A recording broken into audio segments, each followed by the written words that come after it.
आप सभी को रेमो का नमस्कार। परसेंटेज प्रतिशतता के मैजिकल एबी रूल के इस लेसन में आपका हार्दिक स्वागत है। मैजिकल एबी रूल के पहले सेशन में हमने देखा था बेस चेंज में, जो बेस चेंज होता है उसमें मैजिकल एबी रूल का एप्लीकेशन कैसे करके आप आसानी से बेस को चेंज करके परसेंटेज वैल्यू लिख सकते हैं। और आज हम देखेंगे कुछ बहुत ही इंपॉर्टेंट केसेस जहां भी एबी रूल का एप्लीकेशन होता है, वो है a into B is equal to constant cases. मैं इस केस के बारे में इंट्रोड्यूस करूंगा, आपको समझाऊंगा, और जनरल केस के बाद मैं कुछ स्पेसिफिक एग्जांपल्स भी आपको दूंगा कि आपकी क्लैरिटी थोड़ी बढ़े। जब ये केस जनरल है तो जहां भी a into B is equal to constant होगा और कुछ और सर्टेन कंडीशंस हैं जो आपको देखनी है कि अच्छा ऐसा है ऐसा है ऐसा है, तो हम एबी रूल निकाल के आसानी से इन क्वेश्चंस को कर सकते हैं। ज़रा समझते हैं इसको। देखिए a into B is equal to constant का मतलब क्या है कि सिंपल सी स्टोरी देखिए क्या है। सिंपल सी स्टोरी ये है कि मैं आपके सामने एक स्ट्रक्चर लिख रहा हूँ, वह है a into B is equal to constant. इसका मतलब ये हुआ कि देखो, अगर मैं a और b को वैरी करूँ, a और b को वैरी करूँ तो ऐसे वैरी करूँ कि ये कांस्टेंट रहे।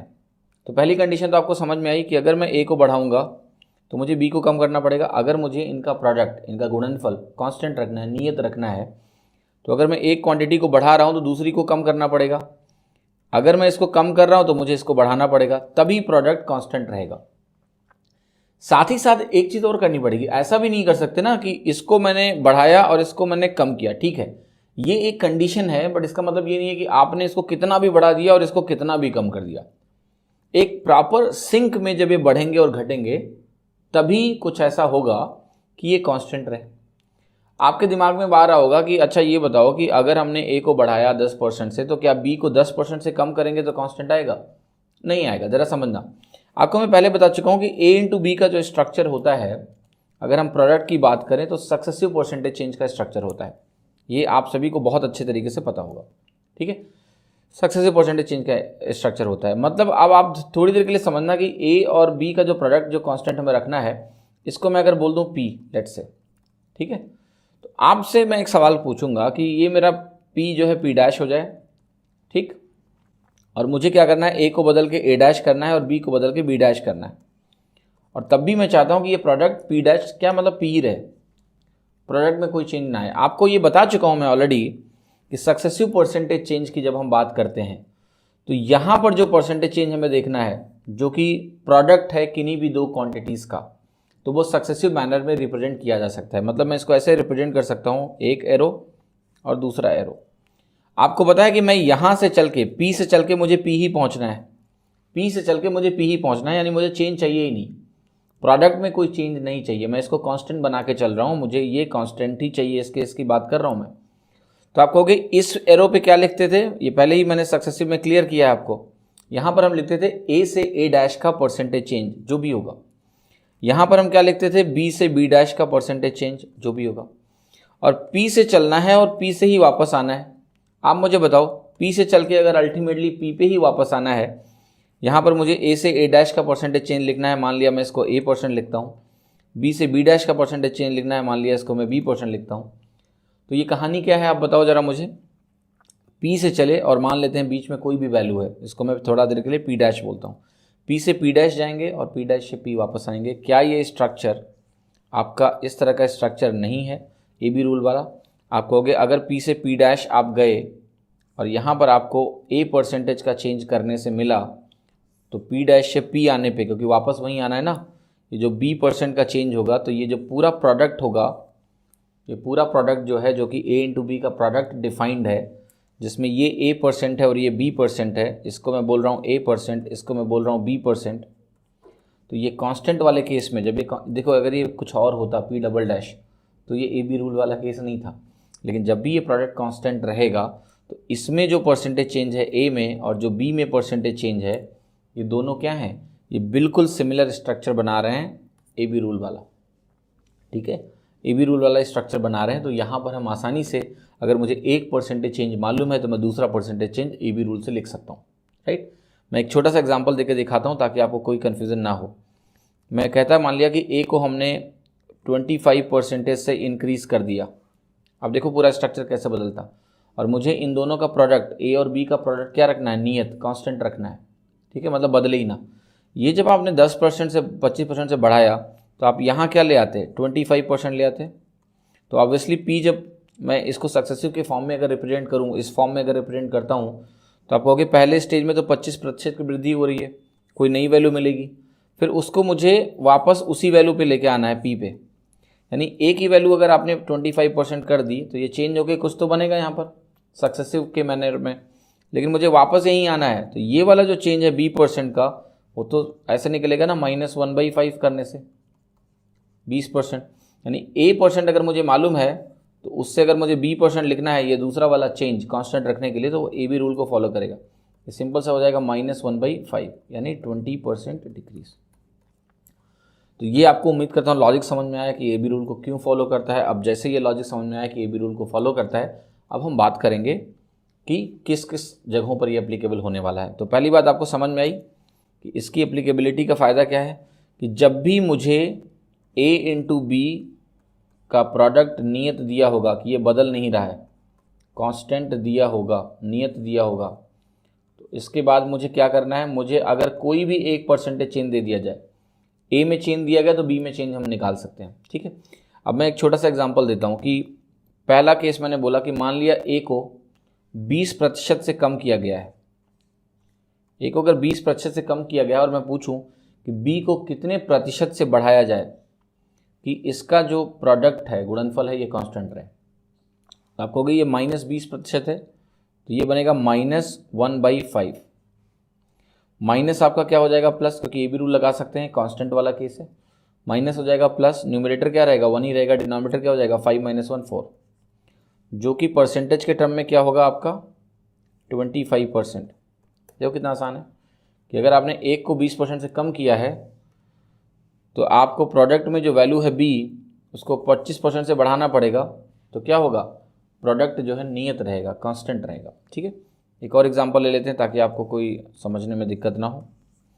जैसे आपने बोला कि A को आपने कम किया है लेट से 50% से, A को आपने 50% से कम किया 50% से, तो B को कितना बढ़ाना पड़ेगा, आप कहोगे +1/2 - 1 यानी 100% से बढ़ाना पड़ेगा, तब जाके प्रोडक्ट कांस्टेंट रहेगा।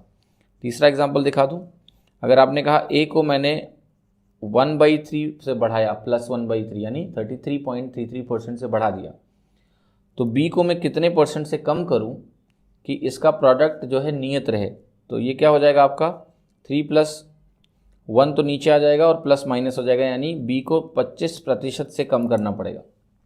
देखिए आप, तो जहाँ जहाँ A into B is equal to constant के केसेस बनने वाले हैं, वहाँ पर हम क्या लगाने वाले हैं, AB रूल। अगर मुझे 1% चेंज दिया हुआ है, जैसे ये दिया हुआ था तो हमने ये निकाल लिया, तो हम दूसरे में परसेंटेज चेंज बहुत आसानी से कैलकुलेट कर पाएंगे। बस आपको ध्यान रखना है कि AB रूल में जब भी आप अप्लाई करोगे तो ये प्रोडक्ट जो है 2 के लिए डिफाइंड हो, 2 में चेंज हो रहा हो, 1 में चेंज हो रहा है, दूसरे में चेंज हम निकाल सकते हैं। पर अगर मान लिया आपको कुछ ऐसा दे दिया गया, A B C 3 का चेंज दे दिया गया, ठीक है, और तीनों में कुछ चेंज हो रहा है लेकिन प्रोडक्ट नहीं बदल रहा है, तो वहाँ पर आप AB रूल डायरेक्ट नहीं लगा सकते हैं, ये ध्यान रखना आप। ठीक है, AB रूल हमेशा 2 वेरिएबल के लिए ही हमने डिस्कस किया है, क्योंकि A से B और B से A, तो अगर 3 वेरिएबल हो जाएंगे तो डायरेक्ट फॉर्म में आपके 3% वैल्यूज़ मैं आपके सामने उठा कर लिख दूँ अगर, तो आप डायरेक्ट फॉर्म में AB रूल नहीं लगा पाएंगे, लेकिन हम इसको मॉडिफाई करके यहाँ पर अप्लाई कर सकते हैं 2% को कंबाइन करके। तो वो जब भी केसेस आएंगे उसको आपको समझाऊंगा मैं क्वेश्चंस के फॉर्म में। ठीक है, तो ये आपको बेसिक आइडिया मिला। तो अब आपको रिएक्शन जनरेट क्या करना है, देखिए इसके लिए आपको रिएक्शन ऐसा ही जनरेट करना है कि दिमाग में रखना कि भाई अगर A into B is equal to constant वाले केसेस मुझे मिलने वाले हैं आगे चल के, तो रिएक्शंस वही है जैसे मैंने आपको वहाँ समझाया, फास्ट रिएक्शन। ये +1/10 तो ये -1/11, ये -1/9 तो ये +1/8, ये -1/4 तो ये +1/3, ये +1/5 तो ये -1/6, ऐसा होगा तो ये कांस्टेंट रहेगा। ठीक है, या फिर ये कांस्टेंट रहेगा तो ऐसा होगा। तो कोई भी एक वैल्यू दी जाएगी तो दूसरी वैल्यू आप निकाल सकते हैं। अब पता है मैं आपको कुछ समझाने जा रहा हूँ, अब मैं आपको सवाल बनाना सिखाऊंगा। ठीक है, थोड़ी देर में आप सवाल बनाना शुरू कर दोगे, अच्छे अच्छे सवाल बना दोगे आप कि लोग लगाएं आप बनाओ। ठीक है, तो एग्जामिनर तो आपको कभी परेशान कर ही नहीं पाएगा। अब मैं आपको कुछ प्रैक्टिकल एग्जाम्पल्स दे रहा हूँ इस केसेस के जो आपने उस तरह के सवाल देखे होंगे, मैं भी लगाया भी हो, पर आज आपको समझ में आएगा कि ऐसा क्यों होता था। ठीक है, मैं पहला एग्जांपल जो आपको दे रहा हूँ इसी केस का, a into B is equal to constant का, वो एक बहुत ही पॉपुलर केस है। वह है रेक्टेंगल के केस में, आयत के केस में। अगर मैं उसके एरिया की बात करूं, रेक्टेंगल मतलब आयत, और उसके एरिया पे बेस्ड बहुत सारे ऐसे सवाल बनते हैं। कैसे बनता है? क्योंकि रेक्टेंगल का जो एरिया ए होता है वो होता है एल इंटू बी। ठीक है, और आपने ऐसे सवाल ज़रूर देखे होंगे जहाँ पर इनके कॉन्स्टेंसी की बात की गई है कि ये नियत है। कैसे सवाल थे बताता हूँ मैं आपको। वो बोलते हैं कि किसी भी आयत के लंबाई को अगर आपने 25% से बढ़ा दिया तो चौड़ाई को कितना कम करें कि जो उसका क्षेत्रफल है, एरिया है, वो कांस्टेंट रहे। तो ये बात किसकी हो गई? एरिया कांस्टेंट रखना है। एरिया प्रोडक्ट है दो क्वांटिटीज़ का L इंटू बी। तो जब भी दो क्वांटिटीज़ का प्रोडक्ट कांस्टेंट है, हमने वहाँ पर A इंटू बी कांस्टेंट लिखा था, वो A B क्या थे? दो क्वांटिटीज़ थी, उनका प्रोडक्ट हमें कांस्टेंट रखना था। तो यहाँ पर आपने L को 25% से इंक्रीज़ किया है। आप चाहते हो कि एरिया अब भी कांस्टेंट रहे, तो ब्रेड्थ को आपको -20% से डिक्रीज़ करना पड़ेगा। कैसे किया? +1/4, ये है -1/5। ठीक, कई सारे कॉम्बिनेशन ट्राई करो। लेंथ को आपने 10% से बढ़ा दिया तो ये +1/10 हो जाएगा। ब्रेड्थ को कितना कम करेगा? -1/11 कांस्टेंट रहेगा। -1/11 का फ्रैक्शन इक्विवेलेंट आपको पता ही होगा, परसेंटेज इक्विवेलेंट आपको पता ही होगा, परसेंटेज टू फ्रैक्शन में पढ़ाया मैंने। ये वैल्यू आपने कहा कि नहीं, ये वैल्यू -1/9 है, तो ये वैल्यू क्या हो जाएगी? +1/8। इतनी आसानी से आप लिख सकते हो।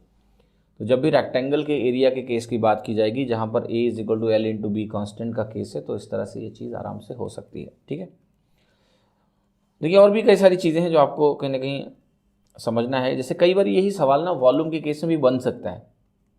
जैसे मैं अगर बात करूं किसी भी क्यूबॉइड घनाभ के वॉल्यूम का, क्यूबॉइड मतलब घनाभ, ठीक है, तो इसका जो आयतन होता है वो आप लिखते हो L into B into H. Right, तो कई बार आपको कंफ्यूज करने के लिए एग्जामिनर कुछ ऐसा बोल सकता है कि एक क्यूबॉइड दिया हुआ है, एक घनाभ दिया हुआ है, जिसका जो वॉल्यूम है उसमें वो कहेगा हाइट में चेंज नहीं कर रहा है, हाइट में चेंज नहीं कर रहा है। तो हाइट में अगर चेंज नहीं कर रहा है तो केवल लेंथ और ब्रेड्थ में चेंज हो रहा है। तो यहाँ पर अगर 25% का चेंज होगा तो ब्रेड्थ में कितना चेंज होगा? 20% का चेंज होगा, कांस्टेंट रहेगा वॉल्यूम।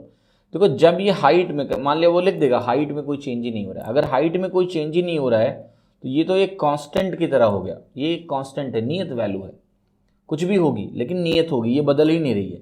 तो जब ये बदल नहीं रही है तो सिंपली जो वॉल्यूम है, जो आयतन है, उसकी डिपेंडेंसी केवल दो ही वेरिएबल पे है, L इंटू बी। और अगर ये डिपेंडेंसी केवल L इंटू बी पे है तो आप आंख बंद करके लगाओ ना ए बी रूल। ठीक है, कि अगर यहाँ 25% है तो ये 20% होगा, उसमें कोई तकलीफ नहीं होनी चाहिए। वो हो सकता है ये भी बोल दे कि आपका लेंथ कांस्टेंट है, तो लेंथ अगर कांस्टेंट हो गया तो क्या हो गया? ये आपकी नियत हो गई, वैल्यू कांस्टेंट हो गई। तो फिर अगर मुझे वॉल्यूम कांस्टेंट रखना है तो बी को बढ़ाया तो एच को कम करना पड़ेगा, एच को बढ़ाया तो बी को कम करना पड़ेगा। तो यहाँ इन दोनों में ए बी रूल अप्लाई हो जाएगा। ठीक है, तो इस तरह से आपको अंडरस्टैंड करना कि कई बार 3, 4, 5 वेरिएबल भी दिए होंगे, लेकिन हो सकता है बाकी वेरिएबल चेंज ही ना हो रहा हूँ, केवल दो ही डिसाइड कर रहे हो, तो वहाँ भी आप ए बी रूल आराम से अप्लाई कर सकते हैं। ये तो रेक्टेंगल का केस हो गया। अब देखिए इसमें एग्जामिनर कैसे कैसे सवाल बना सकता है, मैं आपको समझाता हूँ और आपको भी बहुत अच्छे तरीके से इसको समझना है। देखिए एग्जामिनर आपसे ऐसे सवाल कर सकता है, बना सकता है। मैं आपको सवाल बनाना सिखा रहा हूँ, बहुत ध्यान से समझना। ये तो बहुत आसान सवाल था, अब सवाल बनाना सिखाता हूँ आपको। वो सवाल ऐसे बनाएगा, देखो कि अगर लेंथ में 25% का परिवर्तन किया जाए, किसी भी आयत के, किसी भी रेक्टेंगल के लेंथ को, लंबाई को 25% से अगर बढ़ाया जाए, ठीक है, तो ब्रेड्थ को हमें 10 सेंटीमीटर कम करना पड़ता है। ठीक है, ताकि जो आपका एरिया है वो कांस्टेंट रहे। बहुत ध्यान समझना, क्वेश्चन क्या है, किसी आयत की लंबाई को अगर 25% से बढ़ाया जाए तो ब्रेड्थ को 10 सेंटीमीटर कम करना पड़ेगा, तब जाके एरिया कांस्टेंट होगा। ठीक है, आपसे मैं पूछ सकता हूं कि बताओ ओरिजिनल ब्रेड्थ क्या थी, मतलब जो ओरिजिनल आयत था उसकी चौड़ाई कितनी थी। तो कैसे निकालोगे? आप कहोगे देखो मुझे ए बी रूल से ये मालूम है कि अगर ये 25% बढ़ा यानी +1/4 हुआ तो ये -1/5 होना पड़ेगा। यानी जो ब्रेड्थ में कमी आएगी इसको कांस्टेंट रखने के लिए परसेंटेज या फ्रैक्शन टर्म में वो 1/5 होगा ही होगा। फिर आप कहोगे कि हमने ए बी रूल से ये निकाला कि चौड़ाई में जो कमी आनी चाहिए वो 1/5 होना चाहिए, ओरिजिनल जो भी वैल्यू होगी चौड़ाई की। और आप कह रहे हो कि नहीं 10 की कमी आनी चाहिए। तो आप मुझे ये बता दो कि अगर मैंने ओरिजिनल ब्रेड्थ को बोल दिया कुछ भी है तो उसका 1/5 निकालने पे b/5 उसका 1/5 निकालने के बाद 10 आना चाहिए कि नहीं आना चाहिए? भाई एग्जामिनर बोल रहा है कि 10 कम कर देंगे अगर ब्रेड्थ को तब जाके एरिया कांस्टेंट होगा। हमारा ए बी रूल कह रहा है कि नहीं 1/5 कम करोगे तब कांस्टेंट होगा। तो इसका मतलब यही हो गया ना कि जो ओरिजिनल चौड़ाई थी उसका 1/5 जब हम निकालें तो वो 10 के बराबर आना चाहिए। ठीक है, तो ब्रेड्थ की वैल्यू आपने कितनी निकाल ली कि पहले ओरिजिनल ब्रेड्थ जो थी वो 50 थी, 50 थी। अगर ये 10 सेंटीमीटर है तो ये 50 सेंटीमीटर थी। तो देखो ये एक चीज़ें हैं जैसे एग्जामिनर सवाल कैसे बनाता है ये मैंने आपको दिखाया है। तो देखिए इस तरह से थोड़ा सा मॉडिफाई करके क्वेश्चंस बनाया जा सकता है, लेकिन आपको इसके लिए रेडी रहना है। जब आपकी अंडरस्टैंडिंग बेहतर होगी तो आप तो खुद ही सवाल बना सकते हो, उसमें कौन सा बड़ा काम कर रहे हैं लोग। ठीक है, दूसरा केस आपको दिखाता हूँ जो कि बहुत पॉपुलर केस है, जो आप लोग कहीं ना कहीं इस तरह के सवाल भी आपने बहुत देखे होंगे। वो देखिए क्या है कि एक केस होता है जिसमें बोलते हैं कि देखो price into consumption, consumption Hindi में भी समझाऊंगा आपको दिक्कत नहीं होगी, इज इक्वल टू एक्सपेंडिचर। ये केस भी बहुत पॉपुलर है। ये है एक्सपेंडिचर, एक्सपेंडिचर का मतलब खर्चा। कैसे केसेस बनते हैं मैं आपको समझाता हूँ। वो कहेंगे देखो पर क्वांटिटी जो प्राइस है, राइट, मे बी वो डिफाइंड है रुपीज़ पर क्वांटिटी, और इनटू कंजम्पशन जो होगा क्वांटिटी में होगा, लीटर हो सकता है, किलोग्राम भी हो सकता है, कुछ भी हो सकता है डिपेंडिंग ऑन किस चीज़ की बात कर रहे हैं। और ये हो गया आपका एक्सपेंडिचर रुपीज़ में। ठीक है, तो देखिए इस तरह के सवाल जो बनते हैं वो क्या होता है, प्राइस का मतलब हो गया मूल्य, पर क्वांटिटी, पर आइटम, कंजम्पशन हो गया आपकी खपत, ठीक है, और जो एक्सपेंडिचर हो गया वो टोटल, फिर टोटल खपत कितनी हुई, टोटल खर्चा कितना हुआ वैल्यू के टर्म्स में, पैसे के टर्म्स में। अब देखो सवाल इस पे कैसे बनाते हैं। सवाल ऐसे बनता है, कहते हैं कि किसी भी आइटम की, मान लिया शुगर है ना, चीनी की बात कर रहे हैं, तो वो ऐसे कहते हैं, देखिए आपने देखा होगा कि शुगर की प्राइस, शुगर का मूल्य अगर 25% से बढ़ा दिया जाए तो उसकी खपत को कितना कम करना पड़ेगा कि उसका टोटल जो खर्चा है वो कांस्टेंट रहे, ना बढ़े। तो आप कहोगे ये आप बढ़ाना चाहते हो, रोकना चाहते हो। ये भी वही केस हो गया ना कि दो वेरिएबल्स हैं, प्राइस, कंजम्पशन, उनका जो प्रोडक्ट है, गुणनफल है, वो एक्सपेंडिचर है, और वो आप चाहते हो कांस्टेंट रखना, क्योंकि आप चाहते हो कि वो ना बढ़े, कांस्टेंट रखना चाहते हो। तो ये अगर आपने 25% किया तो कंजम्पशन को कितना कम करना पड़ेगा। आप कहोगे भाई आप हो +1/4, तो यहाँ होना चाहिए -1/5, यानी 20% की कमी करोगे तो एक्सपेंडिचर कांस्टेंट रहेगा। अब कुछ भी वैल्यू ले लो आप, प्राइस को यहाँ -1/3 ले लो। अगर 33 1/3% का केस है कि आप प्राइस में 33 1/3% का डिक्रीज कर रहे हो, तो कंजम्पशन को आपको +1/2 करना पड़ेगा, 50% से बढ़ाना पड़ेगा, एक्सपेंडिचर क्या हो जाएगा, कांस्टेंट हो जाएगा। तो ये जो अंडरस्टैंडिंग है ये तो बहुत बेसिक सवाल है। मैं इसका थोड़ा सा मॉडिफाइड वर्जन भी आपको समझाता हूँ कि इस पर किस तरह के सवाल बनते हैं एग्ज़ाम में, है ना, जो आपको शायद थोड़ा परेशान करते हैं, पर अब नहीं करेंगे। हो गया, वो दिन गए जब आपको परेशान किया जाता था। मैं आपको एक छोटा सा केस समझाता हूँ, ठीक है। ये एग्जाम्पल 2 का ही एक एक्सटेंशन है, मैं इसको 2A बोल देता हूँ, तो बेसिक समझाया मैंने। तो यहाँ पर मैंने लिखा है price into consumption is equal to expenditure. देखो केस समझना ध्यान से, बहुत आसानी समझना। मैं मान लेता हूँ आपको एक केस समझा रहा हूँ कि आपके पास 40 रुपीज़ हैं, ठीक है, 40 रुपीज़ आपके पास हैं, और 40 रुपीज़ लेके आप लेट्स से मार्केट गए, है ना, कुछ खरीदारी करने के लिए। तो जब आप मार्केट जाते हैं इस 40 रुपीज़ को लेके, तो आपके पास एक कंडीशन मैं आपको दे रहा हूँ कि आप कुछ बनाना खरीदने गए। लेट्स से आप ना मार्केट जाते हो और आपका पर्पज़ है कि आपको बनाना खरीदना है, ठीक है। तो आपके पास 40 रुपये अगर आपके पास हैं मौजूद, तो 40 रुपये लेके जब आप मार्केट में जाते हो तो कुछ भी प्राइस होगी, तो प्राइस के हिसाब से आप 40 रुपये में उतने नंबर ऑफ बनानास खरीद के लाओगे। ठीक है, ये कहानी है।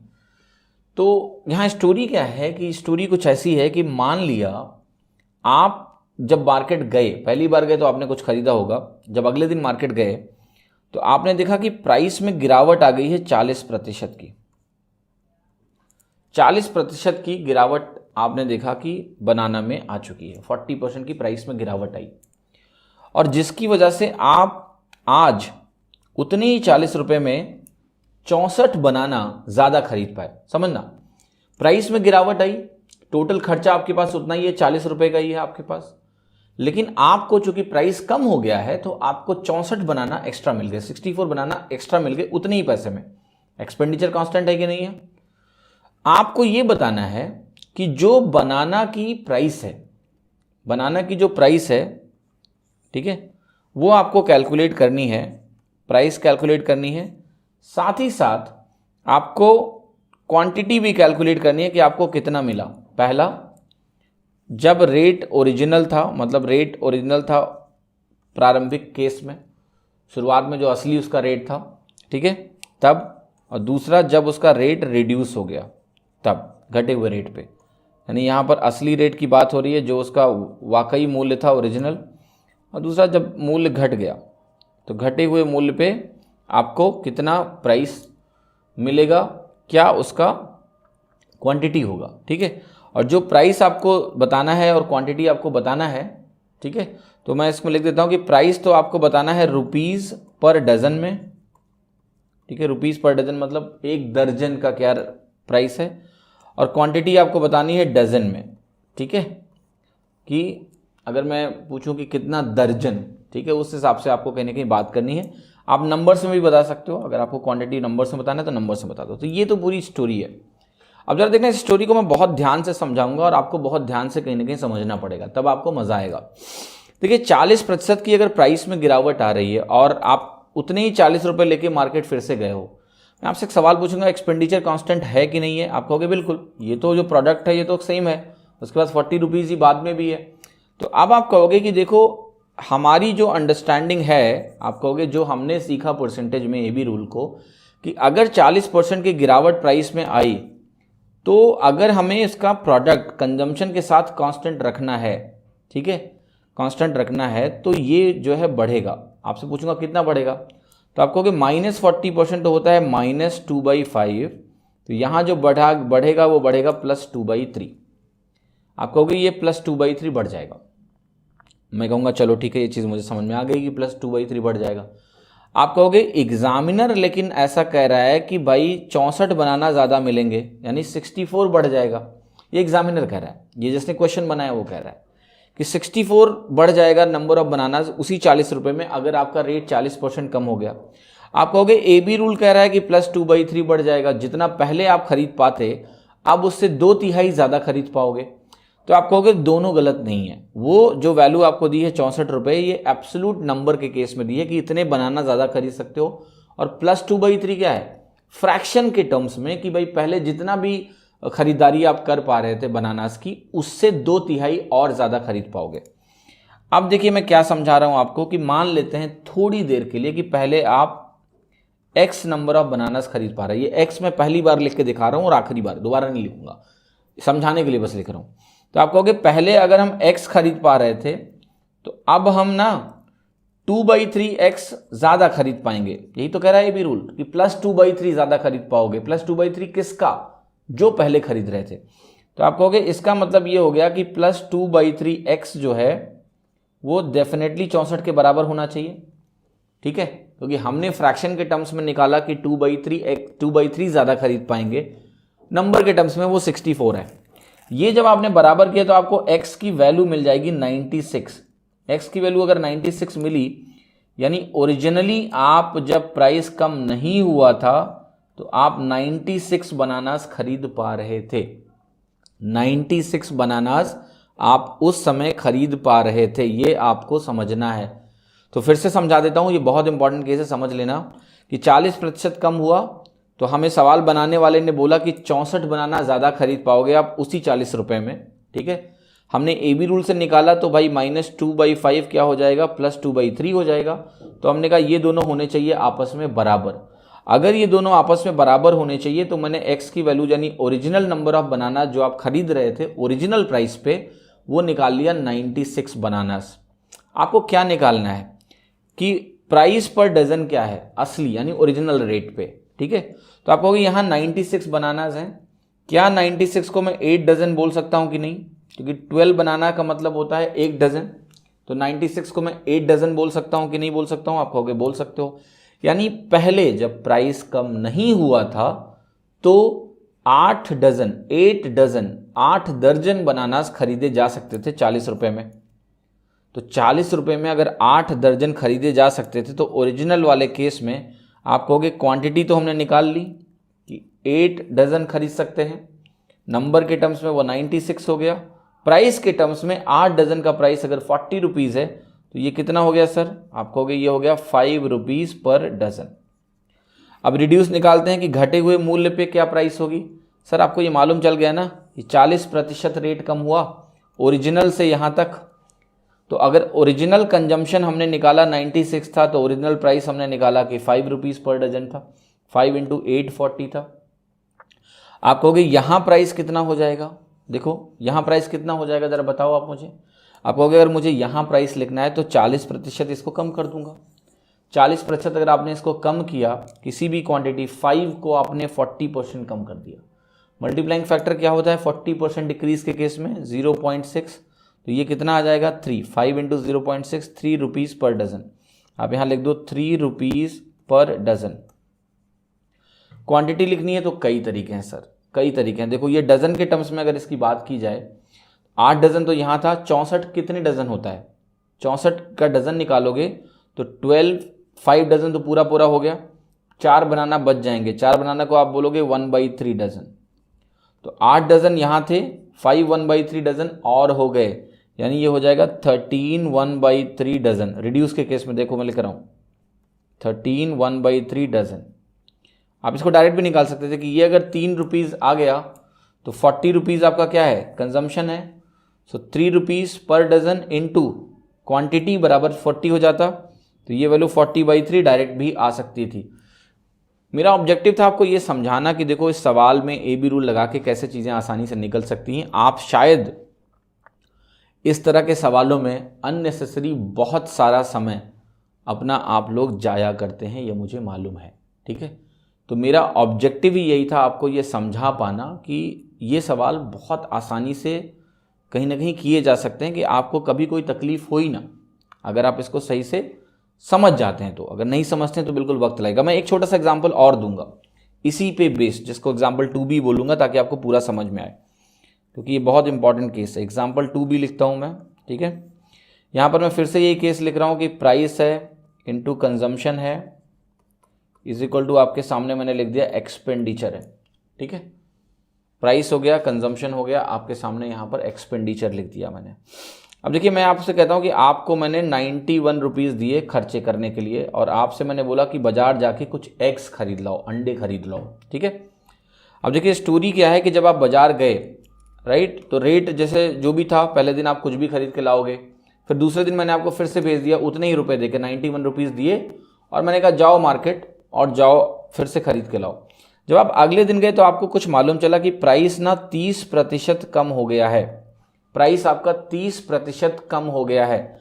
और 30% कम होने से प्राइस, मैं आपको ये इंफॉर्मेशन और दे रहा हूं कि आप 300x एक्स्ट्रा खरीद पाएंगे आज, ठीक है, कंपेयर टू यहाँ पर जब आप पहले दिन गए थे तो प्राइस कुछ और था, जो आपका कंजम्पशन था, ये जो कंजम्पशन था ये क्या था, कुछ डिफरेंट था। लेकिन जब आप अगले दिन यही 91 रुपीज़ लेके गए तो कहानी ये हुई कि प्राइस 30% कम हो गई। 30% प्राइस कम होने से जो आप नंबर ऑफ एग्स खरीद पाएंगे आज, वो कल जो आपने खरीदा था उससे 300 ज़्यादा खरीद पाएंगे आज। इतनी इंफॉर्मेशन आपको दी है, फिर से वही सब निकालनी है जो आपने अभी कैलकुलेट किया कि जो आपका ओरिजिनल प्राइस है ना, और साथ में आपकी ओरिजिनल क्वांटिटी कितनी खरीद पाओगे आप। फिर आपको बताना है कि जो रिड्यूस्ड प्राइस है और कितना क्वांटिटी आप तब खरीद पाओगे। और यहाँ पर आप बता देना है पर एग चलेंगे हम लोग, रिड्यूस प्राइस मतलब घटा हुआ मूल्य, ओरिजिनल प्राइस मतलब वास्तविक मूल्य। क्वांटिटी दोनों के केस में बतानी है। अब देखो ध्यान से, दोनों के केस में आपको पता है एक्सपेंडिचर कांस्टेंट वाली कहानी है, क्योंकि 91 रुपये ही आपके पास है। अब दोनों को बहुत अच्छे तरीके से करते हैं और मैं आपको समझाता हूँ इसमें क्या करोगे। आप कहोगे देखो AB रूल जो हमने पढ़ रखा है, तो ये तो हो गया 30% का डिक्रीज, एक्सपेंडिचर कांस्टेंट है 91। तो आप कहोगे कि यहां पर अगर मैं AB रूल अप्लाई करता तो ये वैल्यू तो हो जाती -3/10। फ्रैक्शन इक्विवेलेंट 30% का क्या होता है 3/10, माइनस लिखा क्योंकि डिक्रीज हुआ तो -3/10 लिखा। अब देखो आप कहोगे कि यहां पर ये जो वैल्यू आएगी आपकी, ये वैल्यू आपकी हो जाएगी +3/10 - 3 7। आराम से समझना, +3/7 आपकी आने वाली है।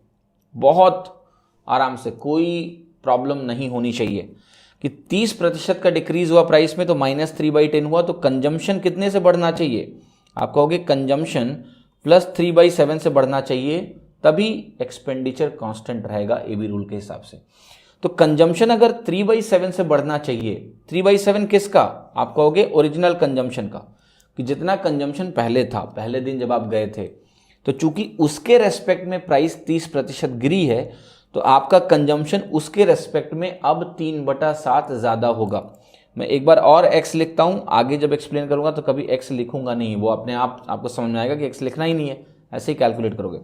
अब आप कहोगे इसका मतलब ये हुआ कि जो 3/7x है, 3/7x है, जो AB रूल के हिसाब से आ रहा है कि 3/7 ज़्यादा होगा, ये वैल्यू 300 के बराबर होगी, क्योंकि आप कह रहे हो 300 ज़्यादा होगा। तो अगर 300 ज़्यादा होगा तो मैंने 300 के बराबर कर दिया इसको। अब अगर ये 300 के बराबर हो गई तो आप कहोगे x की वैल्यू अगर आप निकालोगे यहाँ से तो 700 निकल के आ जाएगी। x की वैल्यू कितनी आ गई, 700 निकल के आ गई। इसका मतलब जब पहले दिन गए थे ना आप बाजार, तो आपने 700 अंडे खरीदे थे 91 रुपये में, क्योंकि हमने निकाला ना कि 3/7 बढ़ने से 300 बढ़ गया, तो ओरिजिनली 700 थे। इसका मतलब यानी पहले दिन जब आप गए थे, डे 1 जब हमने आपको भेजा था ना अंडे खरीदने के लिए, तो आपने 700 अंडे खरीदे थे 91 रुपये में। अब आप मुझे बता दो कि अगर 700 अंडे आपने 91 रुपये में खरीदे थे, तो आपके एक अंडे की प्राइस कितनी थी। आप कहोगे यहाँ पर तो आ जाएगा 13 पैसे, है ना। तभी तो अब 91 रुपीज़ को 700 से डिवाइड कर दो। 91 रुपीज़ को अगर आप 7 से डिवाइड करोगे तो आपको क्या मिल जाएगा, 13 पैसे। यानी आपको अंडे जो मिले 13 पैसे का एक अंडा मिला। आप सोच रहे होगे किस जमाने की बात हो रही है, ठीक है, पता नहीं कौन सा जमाना है, अभी तो महंगाई बहुत ज़्यादा है, फिर भी डेटा के हिसाब से 13 पैसे निकल के आया कि 13 पैसे जो है का मुझे एक अंडा मिला। अब देखिए ध्यान से कि आपको निकालना है, यहाँ तो निकल गई ओरिजिनल प्राइस, कि ओरिजिनल प्राइस आ गई आपकी 13 पैसे और क्वांटिटी कितनी आ गई 700 नंबर्स में। रिड्यूस निकालना है, तो रिड्यूस निकालने के कई तरीके हैं। देखो 2 तरीके हैं। पहला तरीका हो सकता है कि यहाँ देखो 700 कंजम्पशन था, 700। सेकेंड केस में आपको पता है 300 ज़्यादा कंजम्पशन है, 300 ज़्यादा कंजम्पशन है ना, 300 ज़्यादा है।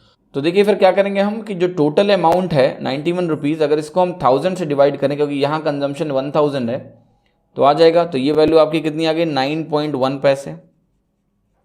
आप ऐसे भी देख सकते थे ना, इसको डायरेक्ट भी वेरीफाई कर सकते हैं आप कि यहाँ से यहाँ जो प्राइस में डिक्रीज़ है वो कितना है 30% का। 30% डिक्रीज़ के करस्पॉन्डिंग मल्टीप्लाइंग फैक्टर होता है 0.7। तो 13 पैसे को अगर आप 0.7 से मल्टीप्लाई करेंगे तो आपको 9.1 पैसे ही मिलेगा। 9.1 पैसे आ गया, तो रिड्यूस प्राइस भी आपकी इस तरीके से भी निकल सकती है। तो ये मैंने एप्लीकेशन आपको दिखाया कि प्राइस और कंजम्पशन के केस में किस तरह से AB रूल का एप्लीकेशन हो सकता है और आप आसानी से आंसर निकाल सकते हैं बिना किसी कन्फ्यूजन के। इन दोनों एग्जाम्पल्स को बहुत अच्छे से समझ लेना, आपकी सारी समस्याएं खत्म हो जाएंगी जो इस तरह के सवालों में आपको कभी पैनिक करती थी, परेशान करती थी। जितना टाइम लगना है लगा लो इन दोनों सवालों में, लेकिन इसका लॉजिक अच्छे तरीके से, बहुत अच्छे तरीके से समझ लेना, ठीक है। फिर आप सवाल बना सकते हो इस तरह के सवाल आप ऐसे बैठ के वैल्यू रख के खुद ही बना दोगे। अच्छे सवाल बना सकते हो, आपके लोग परेशान हो जाएंगे, ठीक है।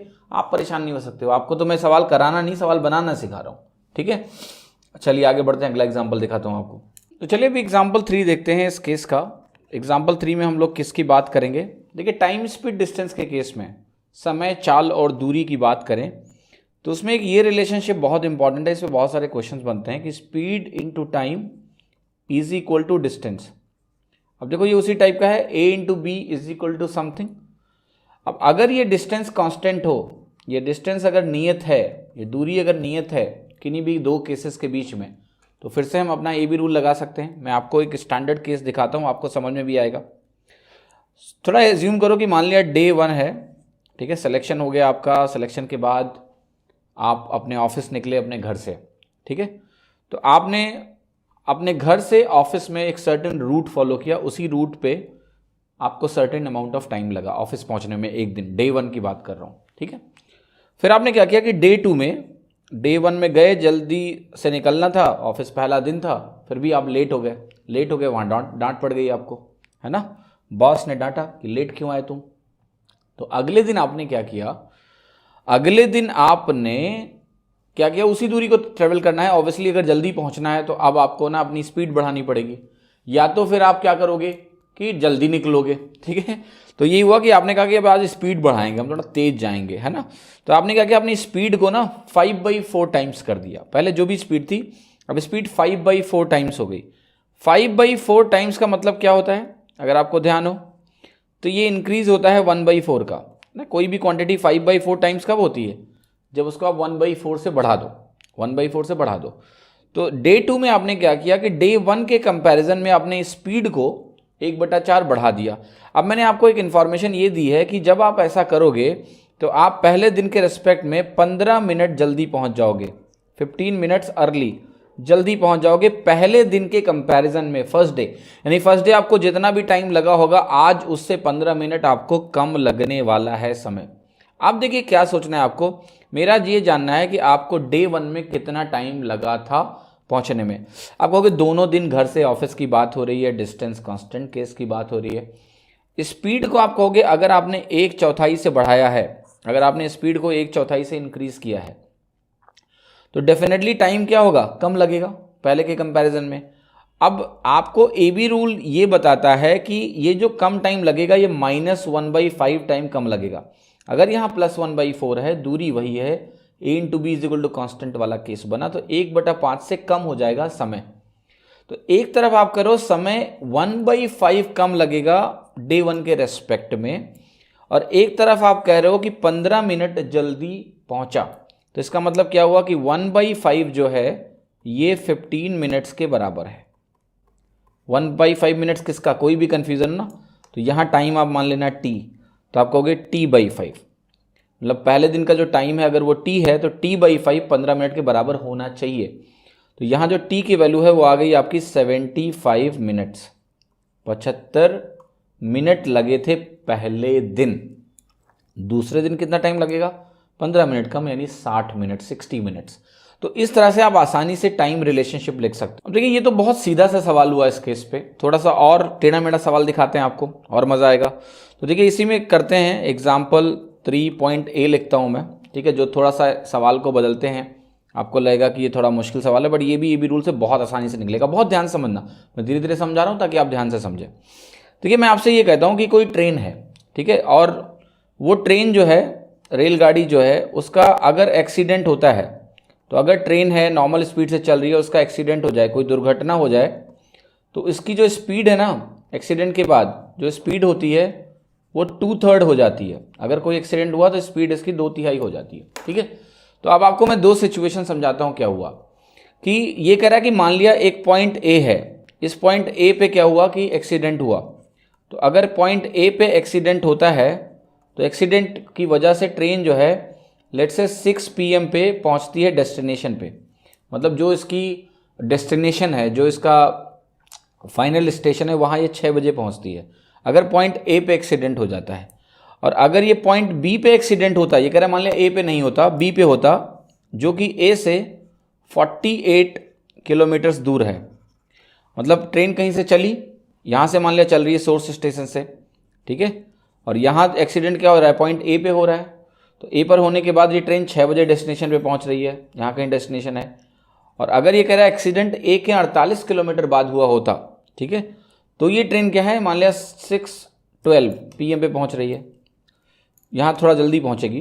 तो मैं कहता हूँ क्योंकि एक्सीडेंट लेट हुआ है, तो मान लेते हैं 5:48 PM पे पहुँच जाता, ठीक है। तो आपको ये बताना है कि इस ट्रेन की स्पीड क्या है, नॉर्मल स्पीड बताना है इस गाड़ी की, नॉर्मल स्पीड क्या है ना, वास्तविक चाल इसकी क्या है, मतलब बिना एक्सीडेंट हुए हुए किस स्पीड से चल रही होती। तो ये तो सिचुएशन है, केस है जो मैंने आपके सामने लिखा है कि ट्रेन का एक्सीडेंट होगा तो स्पीड 2/3 हो जाएगी। पहले केस में ए पॉइंट पे एक्सीडेंट हुआ तो 6 बजे पहुंची डेस्टिनेशन पे, और दूसरे केस में ए से आगे मान लिया 48 किलोमीटर आगे, 48 किलोमीटर आगे एक्सीडेंट हुआ होता तो 548 पे ही ये पहुंच जाती। आपको बताना है कि इसकी नॉर्मल स्पीड क्या है। अब मैं इस पूरे केस को ना बड़ा ध्यान से समझाऊंगा, ध्यान समझना।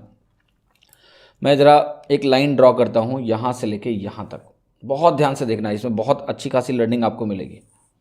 ये देखो मैंने बना दिया, ठीक है। ये है केस 1 हमारा, यहां पर मैं केस 1 की बात करूंगा, यहां मैं केस 2 की बात करूंगा। तो केस 1 में ये एक पॉइंट ए है जहां पर एक्सीडेंट हो रहा है, ये पॉइंट ए मैंने बना दिया। केस 2 में ना एक्सीडेंट जो हो रहा है वो बी पे हो रहा है, और ए और बी की दूरी आपको पहले से पता है कि 48 किलोमीटर, तो मैं इसको लिख रहा हूँ 48 किलोमीटर्स, ठीक है, ये मैं मेंशन कर दे रहा हूँ। इस केस में आपकी ट्रेन पहुंची है 6 PM पे, यहाँ पहुंची है 5:48 PM पे। तो आप ये भी देख सकते हो कि केस 1 और केस 2 के बीच का जो टाइम डिफरेंस है, तो केस 2 क्या है आपका, केस 2 में ये गाड़ी 12 मिनट्स अर्ली पहुंच रही है, जल्दी पहुंच रही है, और पहुंचना भी चाहिए क्योंकि जब एक्सीडेंट लेट हुआ है तो इसको ज़्यादा डिस्टेंस मिला इसके कंपैरिजन में फुल स्पीड से चलने का। जैसे केस 1 में केवल ए तक फुल स्पीड चला, फिर आपको पता है स्पीड क्या हो जाएगी, 2/3 हो जाएगी। यहां पर बी तक वो फुल स्पीड में चलेगा, फिर स्पीड क्या होगी, 2/3 हो जाएगी। अब देखिए सवाल आप लगा लेते होगे, मेरे को ना एनालिसिस करवाना है, मुझे बहुत मज़ा आता है जब आप सोचते हो, ठीक है। तो जरा मैं इसको लिखता हूँ, ठीक है, ऐसे ऐसे करके बनाता हूँ और फिर मैं आपको बहुत कुछ समझाऊंगा। देखिए मेरे दिमाग में पहला सवाल तो ये आ रहा है ना, मेरे दिमाग में उठ रहा है कि ये 12 मिनट जो जल्दी पहुंचा, ये क्यों पहुंचा, पहले मुझे समझना चाहता हूं। आपको पता है कि जब कभी भी टाइम में डिफरेंस होता है तो कुछ ना कुछ तो होगा, स्पीड डिफरेंट होगा, है ना। अब देखो यहां पर इस केस में यहां से गाड़ी चली ए पॉइंट तक को, जरा ध्यान से देखते हैं। यहां भी मैं ए पॉइंट बना देता हूं दूरी के टर्म में। आपको मैं कहता हूं कि ये है हमारा रीजन 1, सोर्स पॉइंट से लेके और ए पॉइंट तक रीजन 1 है। फिर इस पॉइंट को हम जरा यहां भी बी दिखा देते हैं। ए से बी के बीच में रीजन को मैं बोलता हूं 2, और जो बी से डेस्टिनेशन है ना, डेस्टिनेशन, ये हमारा रीजन हो गया 3। ये 3 रीजन्स आपके सामने हैं। अब जरा मुझसे ये पूछना है कि किस रीजन में क्या हो रहा होगा, मैं समझना चाहता हूं। अब मेरा फोकस देखिए अभी क्या है, मैं चाहता हूं कि मैं जरा केवल रीजन 1 पे फोकस करूं, इस रीजन की बात कर रहा हूं। मेरा एक सवाल आपसे ये है कि रीजन 1 में दोनों केसेस में ट्रेन की स्पीड क्या है। रीजन 1 का मतलब पॉइंट एस से पॉइंट ए, रीजन 1 का मतलब है पॉइंट एस से पॉइंट ए। दोनों केसेस में ट्रेन की स्पीड क्या है, फुल स्पीड। ट्रेन की स्पीड क्या है, फुल स्पीड।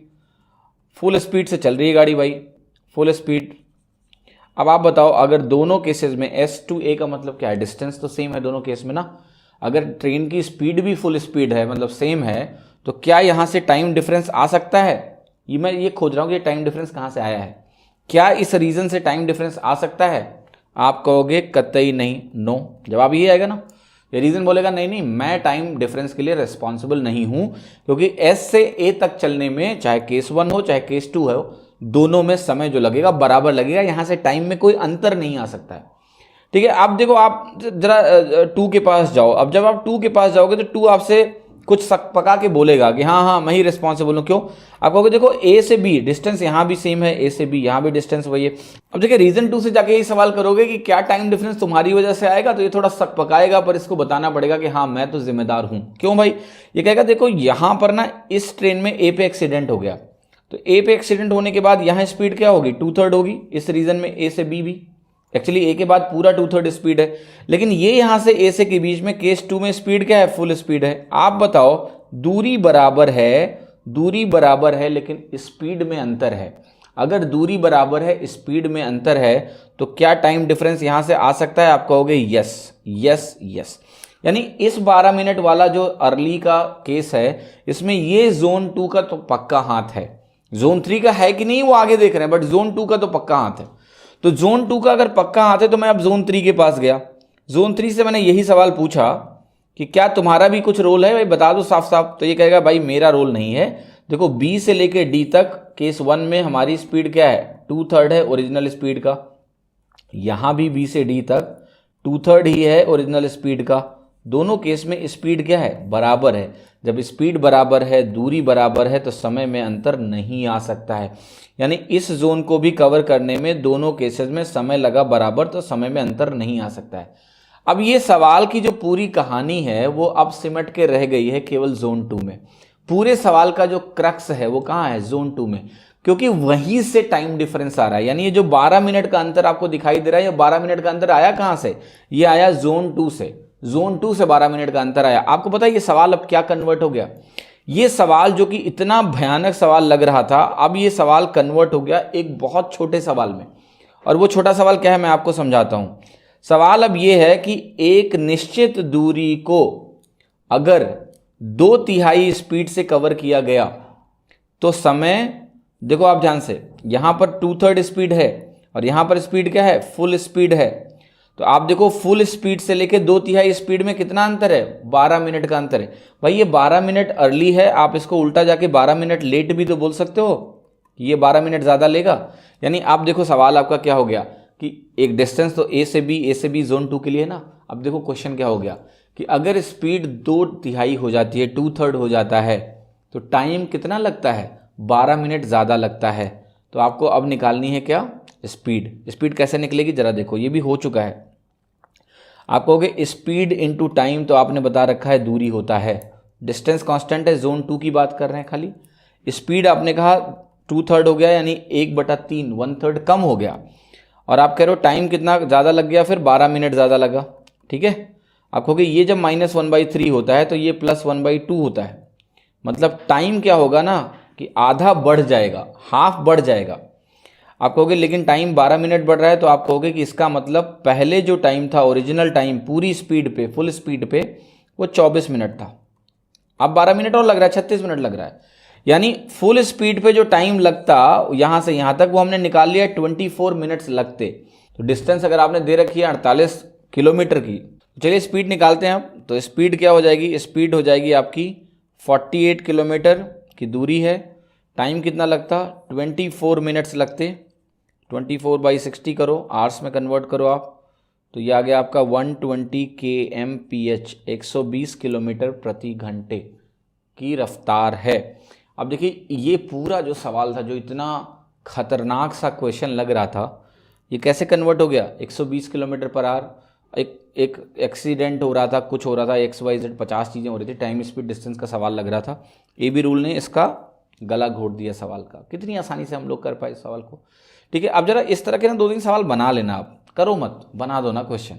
ऐसे करके कुछ करना है, यहाँ 2/3 के बजाय 3/4 कर देना, मज़े में सवाल बना सकते हो आप। मैं आपको दिखा रहा हूँ क्वेश्चन बनते कैसे हैं। ठीक है, अगर आपको क्लैरिटी हो तो आप अच्छे अच्छे सवाल बना सकते हो, लगाना तो लग ही जाएगा, इसमें क्या ही है। अब मतलब एक छोटा सा कॉन्सेप्ट है S/T=D, उसको मर्ज करके इस तरह का एक अच्छा सवाल बन सकता है, जो आपको पैनिक और परेशान कर सकता है, लेकिन आप इतनी आसानी से इसको कर सकते हैं। और भी बहुत तरीके हैं, तो हम क्वेश्चंस करेंगे तो इनके बारे में बात करेंगे, but this is the AB rule जो मैं आपको कहीं ना कहीं समझाना चाह रहा था। ठीक है, इसी में एक और वेरिएशन आपको दिखाता हूँ।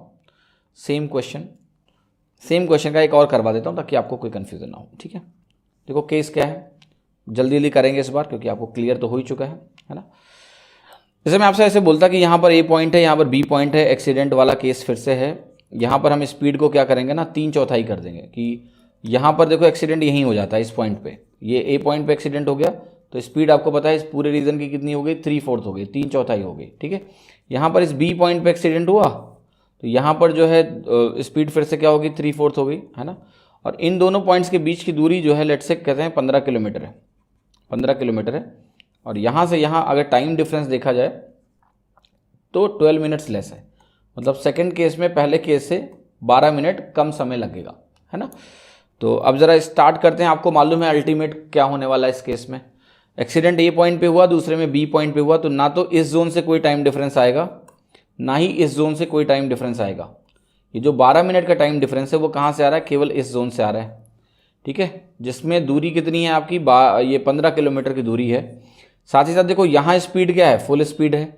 यहाँ स्पीड 3/4 है। तो आप देखो यहाँ अगर ये 12 मिनट लेस है, तो रिवर्स डायरेक्शन में आप इसको क्या बोल सकते हो कि ये +12 मिनट्स है। मतलब +12 मिनट्स ज़्यादा लग रहे हैं जब स्पीड 3/4 हो जा रही है सेम दूरी को कवर करने में।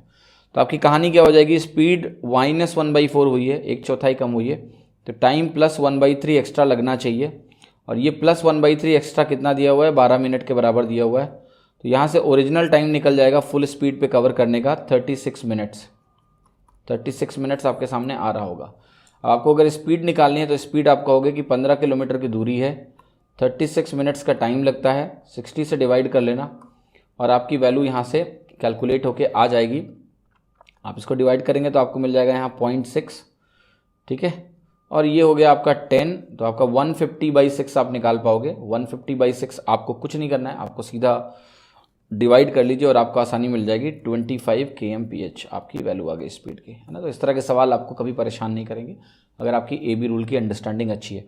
देखिए मेरा कुल मिला के समझाने का जो मकसद था AB रूल के इतने वेरिएशन जो मैं आपको कहीं ना कहीं दिखा रहा हूँ, ये सिर्फ कुछ वेरिएशंस जो मैं आपको टॉपिक से रिलेट करके दिखा रहा हूँ, ऐसा नहीं कि इतने ही यूसेज हैं।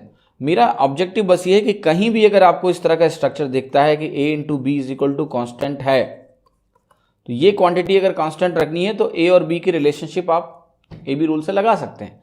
जैसे मैं आपको कुछ और एग्जांपल्स देता हूँ। जैसे आप अगर बात करें टाइम एंड वर्क की, कार्य और समय, ठीक है, समय और कार्य में, तो एक होता है उसमें एफिशिएंसी। एफिशिएंसी क्या होती है आपकी, रेट ऑफ वर्क, क्षमता जो होती है रेट ऑफ वर्क होती है ना, इनटू ड्यूरेशन और टाइम टेकन, ठीक है, ड्यूरेशन बोल दो या फिर टाइम टेकन बोल दो, एक ही बात है। तो ये रेट ऑफ वर्क हो गई कि पर यूनिट टाइम कितना काम हो रहा है, let's say per unit day, per unit duration कितना काम हो रहा है और ड्यूरेशन कितना है, तो ये बराबर आपको देता है वर्क कि काम कितना है, ठीक है। अब आप खुद ही देखो कि इस वर्क को आप कांस्टेंट कर दो कि मतलब जब सेम वर्क की बात करेंगे तो वर्क कांस्टेंट हो गया। वर्क अगर कांस्टेंट हो गया तो एफिशिएंसी इंटू ड्यूरेशन क्या होगा, कांस्टेंट हो गया। ये वही स्ट्रक्चर बन गया ना, A × B = कांस्टेंट। अब देखो अगर एफिशिएंसी आपने बढ़ा दी 1/4, 25% एफिशिएंसी बढ़ा दी, तो टाइम कितना कम लगेगा उसी काम को करने में, 1/5 कम लगेगा, टाइम 1/5 कम लगेगा। सिंपल स्ट्रक्चर जो है आपका AB रूल का वो अप्लाइड होगा। और भी कई जगहों पर दिखाऊंगा, प्रॉफिट एंड लॉस में भी एक इसका अच्छा एप्लीकेशन है, वो आपको प्रॉफिट एंड लॉस के साथ बताया जाएगा। बट कुल मिला के ना आप ये अपने आप को लिमिट मत करो कि मैं स्पीड इंटू टाइम = डिस्टेंस में ही लगा सकता हूँ, एफिशिएंसी इंटू ड्यूरेशन में ही लगा सकता हूँ, कहीं भी लगा सकते हो। मतलब एग्जाम में अगर कोई ऐसा सवाल ही बना दें कि एक क्वांटिटी है x, उसको डिफाइन किया गया है n1 × n2, राइट, और कुछ ऐसा बोल दें कि हम x को कांस्टेंट रखना चाहते हैं, n1 को बढ़ाना चाहते हैं, तो n2 को कितना कम करें। इसमें कई सारे वेरिएशंस पॉसिबल है, उन्हीं सवालों को रीफ्रेम किया जा सकता है एक word problem, complex word problem के फॉर्म में। तो अगर आपको ये क्लैरिटी नहीं है कि एनीथिंग जो कि A × B = कांस्टेंट वाला केस है वहां पर हम ये लगा सकते हैं, फिर तो आप फंस जाओगे, है ना।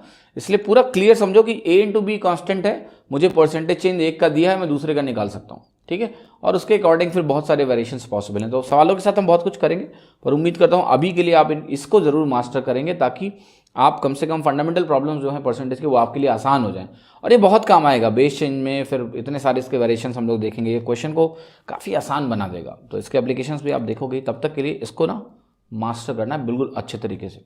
उम्मीद करता हूँ आपको लेसन पसंद आया होगा। धन्यवाद।